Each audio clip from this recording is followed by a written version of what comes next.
Regional geography में आज हम एक कदम और आगे बढ़ते हैं। कल हमने जापान की केस स्टडी की थी, आज हम कोरिया की केस स्टडी के साथ ही ईस्ट एशिया कंप्लीट कर देंगे। कोरिया, देखिए सबसे पहले तो कोरिया एक पेनिनसुला है। हम नॉर्थ कोरिया और साउथ कोरिया को देखेंगे, लेकिन अगर हम एक यूनिफाइड लैंड मास की बात करें तो एक पेनिनसुला है। तो आइए मैं आपको इसकी डिमार्केशन समझा देता हूँ।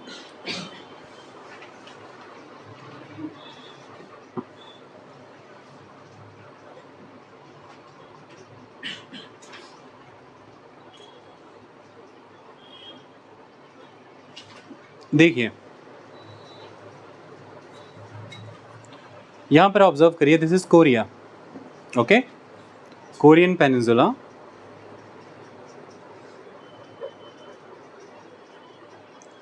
इसे चीन से सेपरेट करता है येलो सी।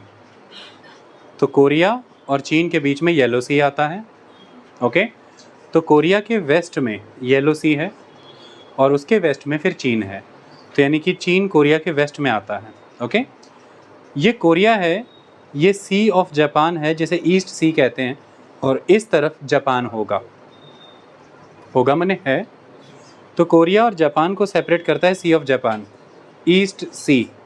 और कोरिया और जापान के बीच में यहाँ पर एक जल की धारा है, इसे कहते हैं the straight of Korea, the Korean straight, okay.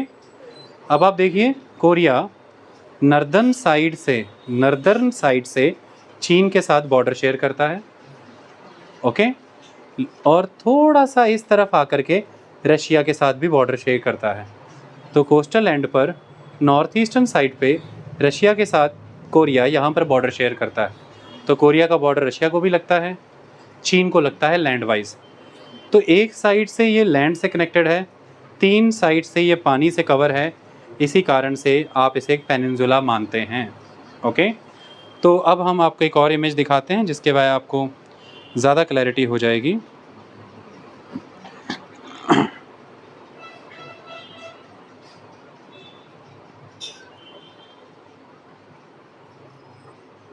ये देखिए,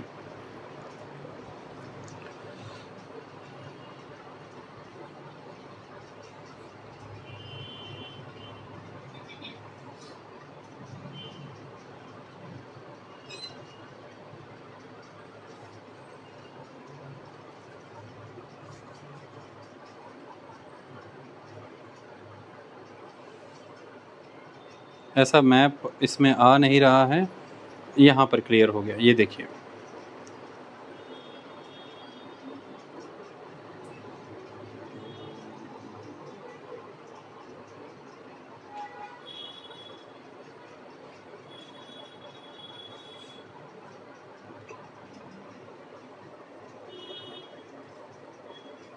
नहीं वो इमेजेस बड़ी नहीं हो रही, ठीक है, चलिए छोड़ दीजिए। आपने इमेजिन कर लिया ना, आपको समझ आ गया ना कि कोरिया कहाँ लोकेटेड है।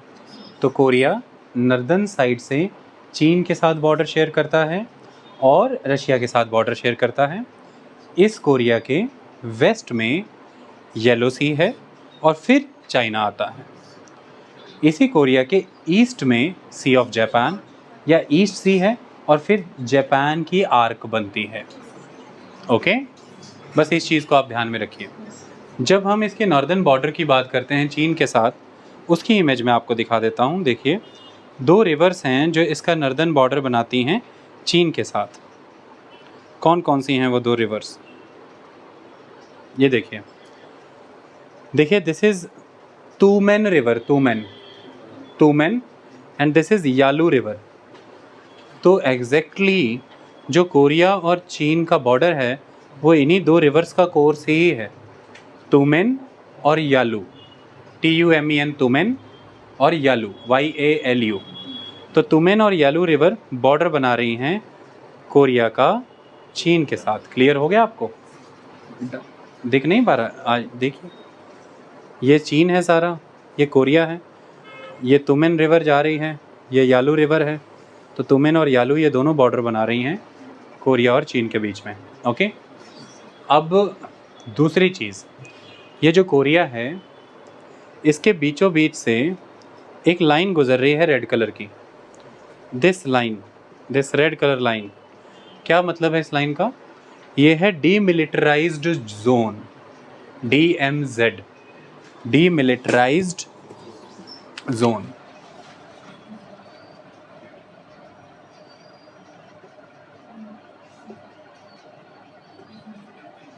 क्या मतलब है इस DMZ का, डीमिलिटराइज्ड जोन का? यानी कि ये सीज फायर लाइन है। कब हुई ये ड्रॉ? 1953 में। यही लाइन है जो North Korea as a country और South Korea as a country के बीच का डिवाइडिंग लाइन है, ये बॉर्डर लाइन है। Okay, demilitarised zone DMZ। अब यहीं से होकर के गुजरता है एक लैटिट्यूड, यहीं से एक लैटिट्यूड गुजरता है, एंड दैट लैटिट्यूड इज, तो this one is the cease fire line, this one is the cease fire line, that is the demilitarised zone. तो यहाँ से गुजर रहा है एक latitude that is the 38 degree latitude. और लैटिट्यूड्स को आप जानते हैं हम पैरेलल्स भी कह के पुकार लेते हैं, तो इसे कहते हैं 38th पैरेलल। तो आपको कई बार ये क्वेश्चन देखने को मिला हुआ एग्जाम्स में कि 38th पैरेलल किन दो कंट्रीज़ का बॉर्डर बनाती है? It is the north Korea and South Korea. पर ये एग्जैक्टली बॉर्डर नहीं बनाती है, पर हाँ ये ओवरलैप करती है कहीं कहीं पर DMZ के साथ, क्योंकि देखिए ये तो यहाँ से गुजर रही है पर सीज फायर लाइन तो यहाँ पर है, तो ये एग्जैक्ट बॉर्डर बना रही है नहीं, पर हम जनरल सेंस में कह देते हैं, क्योंकि ये आगे जब बढ़ेगी तो यहाँ पर जा कर के ये कोइंसाइड कर जाती है DMZ के साथ, तो 38th पैरेलल इज एसोसिएटेड। तो जब आप नॉर्थ कोरिया से साउथ या साउथ कोरिया से नॉर्थ जा रहे हैं, तो जैसे ये ब्रिज क्रॉस कर रहे हैं आप, तो इस तरह के बोर्ड लिखे होते हैं कि you are crossing 38th parallel, आप 38th पैरेलल क्रॉस कर रहे हैं। ओके, मतलब नॉर्थ और साउथ कोरिया के बीच का बॉर्डर पार हो रहा है। समझ आ गई इतनी बात? तो कोरियन पेनिनसुला एक चीज़, और उस कोरियन पेनिनसुला में आज दो कंट्रीज़ एग्जिस्ट करती हैं, या कहिए दो नेशन एग्जिस्ट करते हैं, North Korea and South Korea. जो नॉर्थ कोरिया है उसे आप ऐसे कह के पुकारते हैं, Democratic People's Republic of Korea, that is DPRK। DPRK ऐसा ही नाम किसी और का भी है, people Republic of China, PRC। और जो साउथ कोरिया है तो this one is the north Korea. जो साउथ कोरिया है उसे आप कह के पुकारते हैं Republic of Korea, that is ROK। ऐसे ही आप किसी और को भी पुकारते हैं ना, that is Taiwan, that is Republic of China. Okay, तो ROK माने साउथ कोरिया, DPRK माने नॉर्थ कोरिया। इतनी बात क्लियर हुई?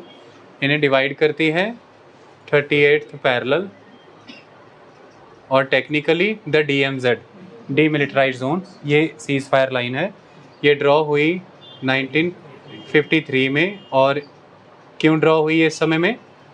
कोरियन वॉर एंड हुई, कोरियन वॉर एंड हुई इस समय में, जो शुरू हुई थी 1950 में। 1950 से 1953 के बीच में, 1950 to 1953 बहुत ही ब्लडी कोरियन वॉर लड़ी गई। हज़ारों लाखों की तादाद में लोग मरे, संपत्तियां नष्ट हुई, इंफ्रास्ट्रक्चर बर्बाद हुआ, फिर जाकर के ये सीज फायर अचीव हो पाया। ओके, इतनी बात क्लियर? अगर अब मैं फिज़िकल सेंस में बात करता हूँ, फिज़िकल यूनिट्स, फिजियोग्राफिक यूनिट्स की बात करूँ, तो कोरिया 70% कोरिया माउंटेनस है। और आप सब जानते हैं कि इस रीजन में माउंटेनस क्यों है चीज़ें? क्योंकि टेक्टोनिकली एक्टिव रीजन्स हैं ये सारे। तो 70% कोरिया माउंटेनस है। जो बेडरॉक है कोरिया जिस पर बेस्ड है, द बेडरॉक्स, वो फॉर्म्ड है मेनली वॉल्केनिक और ग्रेनाइटिक कैरेक्टर की रॉक्स से। और बहुत बार ऐसा लगता है कि यहाँ पर आइस एजेस के आने के कारण ग्लेशियर्स आगे की ओर आए, यानी कि ग्लेशियर्स ने ट्रांसग्रेस किया और फिर वार्म एजेस के आने की वजह से वो रिग्रेस हुए, पीछे की ओर गए। तो इसलिए ग्लेशिएशंस के प्रमाण 25,000 वर्षों के इन बेडरॉक्स पर नज़र आते हैं। तो बेसिक बेडरॉक्स जिनसे कोरिया की भूमि बनी है वो वॉल्केनिक और ग्रेनाइटिक एलिमेंट से बनी है। ओके, और वो नेचुरल है क्योंकि ये टेक्टोनिक प्लेट इवेंट्स से प्रभावित क्षेत्र है। इतनी बात क्लियर। 70% ये माउंटेनस है। यहाँ पर एग्रीकल्चर लैंड की कमी है, एग्रीकल्चर लैंड उतना नहीं है। अब हम इसको ज़रा मोटे मोटे सेंस में ऐसा समझें कि यहाँ पर कहाँ क्या है। आओ मैं आपको दिखाता हूँ कि कहाँ पर क्या है।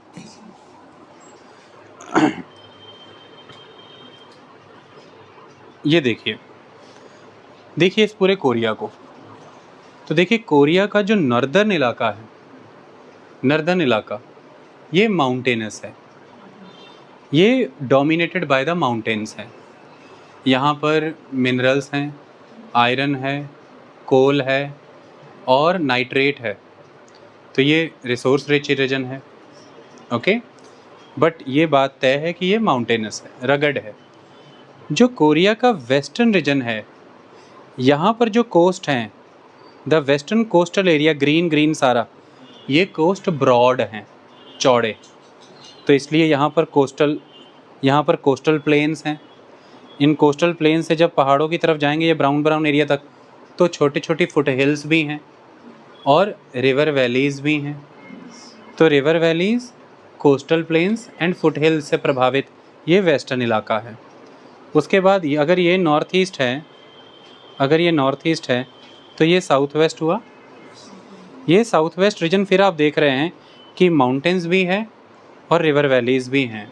तो माउंटेन और रिवर वैलीज़ से प्रभावित इलाका, और ये है the south eastern basin area. Okay, तो मेनली अगर आप देखें तो वेस्टर्न रीजन और साउथ ईस्टर्न रीजन का ये सारा एरिया और ये कुछ एरिया ये एग्रीकल्चरली फिट है। लेकिन ये सारा का सारा ब्राउन बेल्ट जितना भी है ये सारा का सारा माउंटेनस है। और ईस्टर्न कोस्ट देखिए आप, सारा का सारा बहुत ही नैरो स्ट्रिप ऑफ ग्रीनलैंड है। Eastern coast is very very narrow. Okay, western coast is broad, eastern coast is narrow. Northern region dominated by the mountains, western region dominated by the coastal plains. ये कुछ main regions हैं।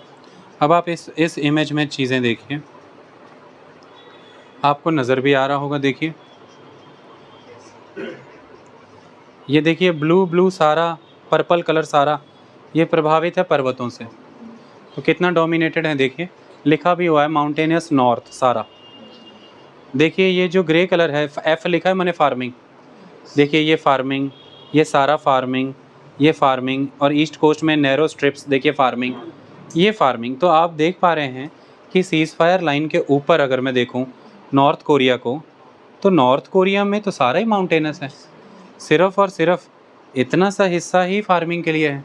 तो north Korea में good quality agriculture land 2% ही है, जबकि 33% लोग farming करते हैं। तो नॉर्थ कोरिया में गुड क्वालिटी एग्रीकल्चर लैंड जिसमें परमानेंट क्रॉप्स ग्रो होती हैं वो 2% ही है, जबकि 33% लोग फार्मिंग करते हैं। तो गरीबी है, परिस्थितियाँ कमज़ोर हैं। और ये जो फार्मिंग लैंड है नॉर्थ कोरिया का, यही असल में उनकी राजधानी प्योंगयांग का आधार भी है। तो नॉर्थ कोरिया की राजधानी है प्योंगयांग। लेकिन दूसरी तरफ आप देखिए कि मेजॉरली जो साउथ कोरिया है, अधिकतर एग्रीकल्चर लैंड उसके पास है, एग्रीकल्चर काफ़ी है उसके पास। लेकिन वहीं दूसरी तरफ वो मिनरल्स रिच नहीं है नॉर्थ कोरिया की तरफ। यही चीज़ इन्हें आगे जा कर के कॉम्प्लीमेंटेरिटी ज्योग्राफी में ले जाएगी। ये एक दूसरे को कॉम्प्लीमेंट कर सकते हैं। यानी कि जब हम ज्योग्राफी में कॉम्प्लीमेंटेरिटी का कॉन्सेप्ट समझते हैं तो वो बिल्कुल वैसा है कि आपके पास क्या पॉजिटिव्स हैं जो आप किसी दूसरे को ऑफ़र कर सकते हैं और उसके पॉजिटिव से आप बेनिफिट ले सकते हैं। जैसे नॉर्थ अमेरिका और साउथ अमेरिका में इक्वेटर के दूसरी तरफ होने के कारण, दोनों एक दूसरे इक्वेटर के ऑपोजिट साइड हैं, तो कॉम्प्लीमेंट करते हैं एक दूसरे को वेदर क्लाइमेटिक चेंज होने के कारण। क्योंकि जब उत्तरी ध्रुव पे यानी कि जब नॉर्थर्न हेमिस्फेयर में गर्मी है तो साउदर्न हेमिस्फेयर में ठंड है, तो नॉर्दर्न हेमिस्फेयर से सब्जियां और बाकी चीज़ें आ जाएंगी। जब साउदर्न हेमिस्फेयर में गर्मी है और नॉर्दर्न हेमिस्फेयर में ठंड है तो साउदर्न हेमिस्फेयर से सब आ जाएगा। तो ये नॉर्थ कोरिया और साउथ कोरिया में भी हो सकता है अगर ये यूनिफाइड मैनर में बिहेव करें, बट आज तो इनके बीच में एक स्ट्रॉन्ग डिवीज़न है। ओके, इतनी बात समझ में आ गई। चलिए, तो ये हमने समझ लिया। कहानी शुरू करते हैं कोरिया की। देखिए, कोरिया हमेशा से ही एक यूनिफाइड कंट्री के रूप में रहा। राजघरानों के अंदर अलग अलग डायनेस्टीज़ आती रहीं और एक यूनिफाइड कंट्री के रूप में रहा। लेकिन फिर कुछ बदलाव आए 1500-1600 के अराउंड, इन सेंचुरीज़ के अराउंड यूरोपियंस का दबाव यहाँ बढ़ने लगा, राजघराने कमज़ोर पड़ने लगे।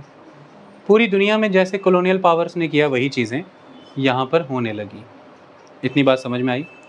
लेकिन बड़ा बदलाव यहाँ पर कब आता है उसको समझिए।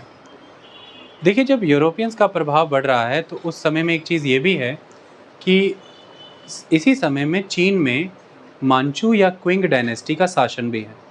1636 से लेकर के 1911 तक उनका शासन रहेगा, द मांचू रूलर्स या क्विंग डायनेस्टी कह लीजिए आप। तो ऐसे में हमने ये पढ़ा था कि इन मांचू शासकों ने, इन क्विंग डायनेस्टीज़ ने कोरिया को भी कंट्रोल किया था। तो जहाँ पर यूरोपियन कॉलोनियल पावर कोरिया में दखल दे रही है, वहीं वो जिस कंट्री के साथ लैंड बॉर्डर शेयर कर रही है उस कंट्री की डायनेस्टी भी उसे अपनी सब्सिडरी बनाने के प्रयासों में लगी हुई थी। ये सब चीज़ें चल रही थी कोरिया में। तो अपने ही तरह की उथल पुथल कोरिया ने 1800-1900 के दौरान देखी। ओके, सॉरी, 1700 और 1800 के दौरान देखी। लेकिन डिसीजिव पीरियड कब बिगिन होता है उसको समझिए। डिसीजिव पीरियड की बिगनिंग होती है जापान के स्ट्रेंथन होने से। हमने देखा था पिछले लेक्चर में कि 1868-1870 में जापान में मेजी रिफॉर्मेशन आता है और इस मेजी रिफॉर्मेशन के बाद जापान इंडस्ट्रियली बहुत एडवांस कर जाता है। उसके पास वेल्थ एक्यूमुलेट होती है और वो अपनी मिलिट्री को मॉडर्नाइज करता है, एडवांस बनाता है। और ऐसे में वो अपनी रिसोर्स और लेबर की ज़रूरतों को पूरा करने के लिए सराउंडिंग कंट्रीज़ में कॉलोनियल कंट्रोल करना शुरू करता है, जिसके तहत वो फॉर्मोसा यानी कि Taiwan, Philippines, north east China, तमाम मुल्कों को कंट्रोल करता है, जिसमें से कोरियन पेनिनसुला भी आएगा। पहली चीज़ होती है 1894-95 में। 1894-95 में जापान और चीन के बीच में युद्ध होता है कोरिया पर वर्चस्व को लेकर के। कोरिया पर पहला प्रभाव जापान 1894-95 में सही रूप में स्थापित करेगा। इसे हम सिनो जापानीज़ वॉर कहते हैं। आप सब जानते हैं जब हम चाइना की बात करते हैं हम सिनो शब्द का भी प्रयोग करते हैं। तो सिनो जापानीज़ वॉर, इस वॉर में चीन से जापान ये मनवाने में सफल हो गया कि चीन कोरिया को अपना सब्सिडरी स्टेट कंसिडर ना करे। एक ट्रीटी साइन हुई 1895 में, जिसके बाद चीन कोरिया पर अपने अधिकार कमज़ोर कर गया। उसने उसे अपना सब्सिडरी स्टेट कंसिडर करना मान लिया। अगली बड़ी चीज़ होगी 1904 और 5 में। अब होगी Russian Japanese war, Russo Japanese war. ये जब रशियन जापानीज़ वॉर होगी, इस वॉर के तहत जापान रशिया को हरा देगा और अब कोरिया जापान का प्रोटेक्टरेट हो जाएगा, यानी कि कोरिया जापान की प्रोटेक्शन में चला जाएगा। 1905 में एक ट्रीटी साइन की जाएगी जिसके तहत कोरिया कम्प्लीटली जापान की प्रोटेक्शन के अंदर चला जाएगा। ओके, तो पहले चीन की सब्सिडरी एलिमेंट होने का टैग हटवाया 1894-95 में जापान ने, जो कि कोरिया ही के संदर्भ में किया गया। उसके बाद यूरोपीय शक्तियाँ अपनी ताकत बढ़ाना चाह रही थी।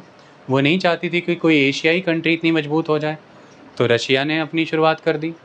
लेकिन अल्टीमेटली शुरुआती कुछ सेटबैक्स के बाद जापान कामयाब हुआ और 1904-05 में कोरिया ही पर किसका वर्चस्व होगा, किसका कंट्रोल होगा, इस चीज़ को लेकर के उसने रशिया को हराया और कोरिया जापान की प्रोटेक्शन के अंडर आ गया। 1905 में ट्रीटी साइन हो गई। लेकिन फिर कोरिया में इसके खिलाफ विरोध होने लगे। इंटेलेक्चुअल्स ने अपनी सोसाइटीज़ और ग्रुप्स बनाए, जापान का खिलाफत करनी शुरू कर दी, और जो कोरिया के शासक थे वो उसे रोकने में सामर्थ्य नहीं रख पा रहे थे, और ये माना जा रहा था कि शासक भी खुद मिले हुए हैं जापान के कंट्रोल को वीक करने के लिए। तो फाइनली 1910 में जापान ने कोरिया अनेक्स कर लिया और उसे एक कॉलोनी की तरह चलाना शुरू किया। अब 1910 से 1945 तक, वर्ल्ड वार टू एंड होने तक कोरिया जापान की कॉलोनी की तरह डेवलप होगा। जापान वहाँ पर ब्रिटिश मॉडल में वही ट्रांसमिशन की लाइनें, इंफ्रास्ट्रक्चर, बंदरगाह, सड़कें, हर चीज़ विकसित करेगा जैसे कोई कॉलोनियल पावर करती है इकोनॉमिकली एक्सप्लॉइट करने के लिए किसी को। ये सब होगा। 1945 में जापान के अगेंस्ट दो बड़ी शक्तियां लड़ रही थीं अलाइड फोर्सेस के रूप में, एक रशिया और एक United states of America. America और रशिया दोनों का एक कॉमन दुश्मन इस समय जापान था, क्योंकि जापान एक बड़ी कॉलोनियल पावर बन गया था इस पैसिफिक रीजन में, ख़ास तौर पर ईस्ट एशिया में। चाइना भी खुद को मुक्त कराना चाहता था, ताइवान भी, कोरिया भी, ये सभी। ऐसे में रशिया और अमेरिका ने अलाइड फोर्सेस के रूप में जापान के अगेंस्ट जॉइंट ऑपरेशन करते हुए जापान को वर्ल्ड वार टू में हरा दिया। जापान ने ट्रीटी साइन की और जापान ने अपनी सारी कॉलोनीज़ को फ्री किया, तो फाइनली कोरिया भी फ्री हो गया। और इस दौरान अमेरिका और रशिया दोनों के बीच समझौता हुआ, और समझौते के तहत जो उत्तरी हिस्सा है वो रशिया की प्रोटेक्शन में चला गया कोरिया का, और जो दक्षिणी हिस्सा है वो अमेरिका की प्रोटेक्शन में चला गया। और ये डिवीज़न 38th पैरेलल के अराउंड ही की गई थी, तो दोनों ने ऑलमोस्ट इक्वल हाफ अपनी अपनी प्रोटेक्शन में रख दिए। 1945 से 1948 तक यही प्रबंध चला। दोनों ने टेरिटरीज़ अपने अपने लिए डिवाइड कर ली। दक्षिण का हिस्सा अमेरिकी प्रभाव में, उत्तर का हिस्सा रशिया के प्रभाव में। लेकिन अल्टीमेटली 1948 तक आते हुए भी जब ये तय नहीं हो पाया कि एक यूनिफाइड कोरिया क्रिएट हो पाएगा, कोशिश तो यही थी कि एक यूनिफाइड कोरिया क्रिएट करना है, अभी प्रबंध कर लेते हैं। तो जब ये नहीं हो पाया तो 1948 में दोनों ही महाशक्तियों ने अपनी आइडियोलॉजी को सपोर्ट करती हुई सरकारें यहाँ पर इंस्टॉल कर दी। दोनों ही सरकारों का नेचर मिलिट्री था। एक तरह से नॉर्थ और साउथ दोनों ही कोरियाज़ में मिलिट्री गवर्नमेंट्स इंस्टॉल की। नॉर्थ कोरिया की मिलिट्री गवर्नमेंट्स सपोर्ट करती थी Russian ideology, Chinese ideology, that is the socialist communist ideology. South Korea की जो मिलिट्री गवर्नमेंट थी वो सपोर्ट करती थी वेस्टर्न कंट्रीज़, खास तौर पर यूरोप एंड अमेरिका की आइडियोलॉजी को। 1948 से 1991 तक, जब तक यूएसएसआर का डिसइंटीग्रेशन नहीं हो जाता, तब तक यहाँ पर मिलिट्री गवर्नमेंट्स ही रहेंगी। लेकिन नॉर्थ कोरिया में आज दिन तक उसी तरह का टोटलिटेरियन रूल है, पर साउथ कोरिया में 1987 ऑनवर्ड्स बदलाव आने लग जाएंगे, और साउथ कोरिया पहला फुली डेमोक्रेटिकली इलेक्टेड प्रेसिडेंट देखेगा 1993 में। फुली डेमोक्रेटिकली इलेक्टेड प्रेसिडेंट मिलेगा साउथ कोरिया को 1993 में। 1987 से ही चुनावों के लिए छोटे स्तर पर प्रक्रियाएं शुरू कर दी गई थी, और 1993 में साउथ कोरिया को एक इलेक्टेड प्रेसिडेंट मिला। लेकिन नॉर्थ कोरिया में ऐसा नहीं हुआ। एक घराना वंशानुगत तरीके से, हेरिडिटरी मैनर में नॉर्थ कोरिया को कंट्रोल किए हुए है। हम उसकी बात अभी करेंगे। अब ये कहानी हम और आगे बढ़ाते हैं। इतनी बात समझ में आ गई? तो 1948 टू 1991 ऑलमोस्ट, और वो नॉर्थ कोरिया में टिल डेट, और साउथ कोरिया में चीज़ें बदली। मेन कहानी है मिलिट्री रूल ही चले। Okay, done. चलिए अब हम नॉर्थ कोरिया के कॉन्टेक्स्ट में चीज़ों को पहले समझते हैं। देखिए, नॉर्थ कोरिया में शुरुआती रूप में जो शासक शासन कर रहा है 1948 से 1994 तक, जो व्यक्ति है उसका नाम है किम टू संग। किम टू संग।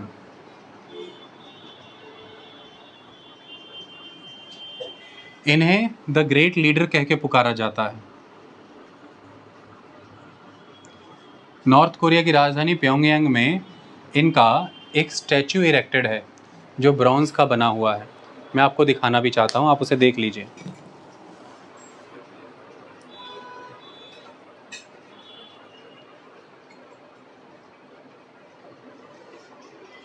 ये किम टू संग का स्टैचू है जो ब्रॉन्ज़ का बना हुआ है। ये प्योंगयांग राजधानी में इरेक्टेड है और ये 1972 में बनाया गया था जब इनका 60वां जन्मदिन था, 60th बर्थडे था। 1994 में इनका देहांत हो गया। जब इनका देहांत हुआ तो आगे इनका बेटा गद्दी पर आता है, उसका नाम है Kim Jong to, Kim Jong to. और ये 1994 से 2011 तक रहेगा। इसे कहते हैं the dear leader, the dear leader. वो ग्रेट लीडर था, ये डियर लीडर है।